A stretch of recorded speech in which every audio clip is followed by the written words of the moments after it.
Something just happened in the music world that almost nobody saw coming. BTS, arguably the biggest group on the planet, just walked away from this year's Grammy Awards. And within hours, their own agency HYBE stepped in with a statement that somehow raised more questions than it answered. Welcome to Stage Wire. Today we're breaking down exactly what happened, why it happened, how fans reacted, and what this moment could mean for the future of K-pop at award season. Stick with us, because this story has more layers than most headlines are telling you. Let's start with the facts. On Wednesday, all 7 members of BTS, ARM, Jin, Suga, J-Hope, Jimin V, and Jungkook posted the exact same message to their individual Instagram stories at the same time. In it, the group confirmed they had chosen not to submit any music for consideration at the upcoming Grammy Awards, expressing hope that their work could simply be heard and appreciated for what it is, without being separated by region or language, and thanking ARMY for standing by them. This wasn't a leak or a rumor circulating online. It was BTS themselves, confirming they were sitting out the 69th Grammy Awards, scheduled for February 7, 2027. Here's why the timing matters so much. Just over a month before this announcement, the Recording Academy unveiled several new award categories for the 2027 ceremony, including one called Best Asian Pop Music Performance, built to recognize K-pop, J-pop, and C-pop tracks. On the surface, that sounds like overdue recognition for a genre that's dominated global charts for years. But a large part of the fanbase and several industry analysts read it very differently, as a way of routing Asian artists into a separate lane, instead of letting them compete directly in the general field categories where BTS was widely expected to finally break their nomination curse. According to the Recording Academy's own description, the category recognizes artistic excellence in Asian pop performances that originate from, or are widely recognized within, Asian markets, with what the Academy calls meaningful use of one or more Asian languages. That specific detail is exactly what sparked debate. Critics argue a rule built around language and geography risks boxing artists into an identity category rather than judging the music purely on its own merits, which lines up closely with the reasoning BTS gave in their own statement. And that expectation of a possible BTS win wasn't just fan optimism talking. The group has picked up 5 Grammy nominations over the years, in categories like Best Pop Duo/Group Performance and Best Music Video, without ever taking home a win. All 7 members have actually been voting members of the Recording Academy since 2019. So this wasn't an outside group making a symbolic protest from a distance. This was BTS choosing to step back from a system they've been part of, from the inside, for years. Hours after BTS posted their statement, HYBE broke its own silence, and the wording was carefully chosen. The agency clarified this was not a company-wide boycott, and that any other HYBE artist who wants to submit for Grammy consideration remains free to do so on the usual schedule. But HYBE also went further, saying it was difficult to accept the reported changes to the Grammy screening process, especially at a moment when BTS looked like a genuine contender for a major award. The agency added that the members had weighed the decision carefully, right up to the final stage, because they believed a cautious approach was necessary for the future of the music industry and K-pop as a whole. None of this happens in a vacuum for HYBE either.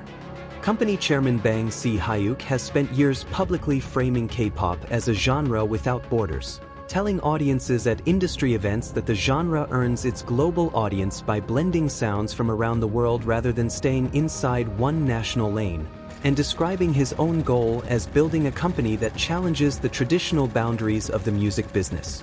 Whether or not HYBE had any direct hand in BTS's decision, that philosophy lines up closely with what the group said about not wanting their music divided by region or language.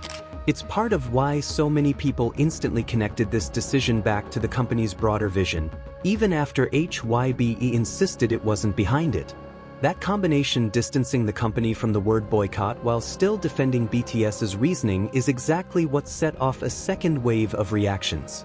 Plenty of ARMY members treated HYBE's statement as confirmation that the decision came entirely from BTS themselves, not label pressure, and celebrated it as proof of the kind of independence the group has earned after more than a decade in the industry. Some fans went as far as saying they were proud the group could make this call on their own, without waiting on the agency to lead. Others online weren't convinced, questioning why HYBE would defend the move so directly and specifically if the company genuinely had no hand in it. Either way, the statement didn't cool the conversation down. If anything, I gave the story a second, nearly equal news cycle on top of the first. Then came the response from the other side of the story. Recording Academy CEO Harvey Mason Jr. said he was saddened to hear BTS wouldn't be part of this year's process, while defending the new Asian pop category as a way to celebrate the genre, not divide it. And that's really the tension sitting at the center of this whole situation. The Recording Academy sees the new category as recognition. A large part of the K-pop world is reading it as separation. And BTS, arguably the biggest test case either side could ask for, just gave their answer publicly. It's worth remembering exactly what BTS is walking away from this season with. Back in March, the group released Arirang, their first full album together since 2022, when all 7 members paused group activities so each could complete South Korea's mandatory military service. The album topped Billboard's album and singles charts, carried by tracks like Swim and Normal, and reintroduced BTS to a global audience that had waited years for a complete comeback. Since then, the group has been anything but quiet. They headlined the halftime show at the very first expanded FIFA World Cup final earlier this month, performing to a packed stadium and a massive global broadcast audience. They've also been running their world tour Arirang, having just wrapped the European leg of that run in Paris. In other words, this wasn't a group fading from relevance looking for a headline. This was a group at the height of a comeback, choosing to walk away from the industry's most prestigious stage on their own terms. That's exactly why so many people see this as bigger than one award season. For years, BTS has been the reference point for how far a non-English language act can travel sold-out stadiums across continents, chart domination without translated lyrics, a fan base that spans nearly every time zone. Every move like this becomes a data point in a much bigger conversation about who gets to define mainstream success, and on whose terms. It also lands inside a wider pattern.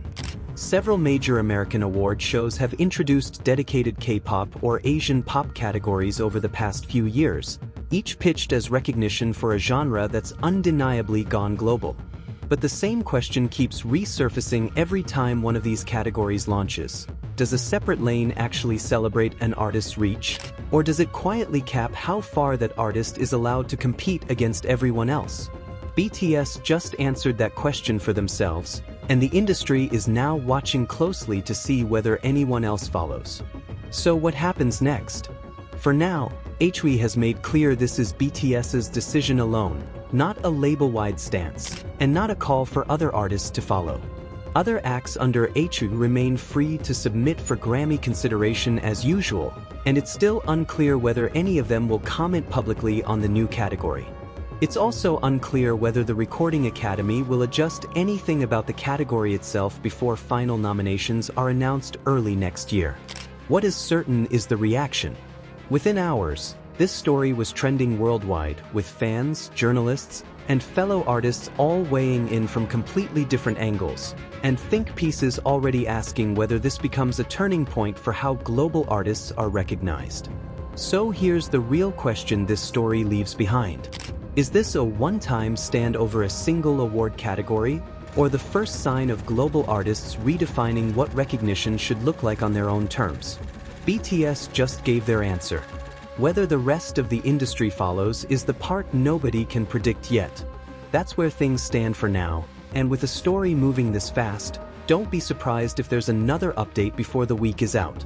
If you want to stay ahead of every twist in this story, make sure you're subscribed here at StageWire, turn on notifications so you don't miss the next development, and drop a like so more coverage like this reaches you first. Share this with anyone still trying to piece together what actually happened. Will catch you in the next one.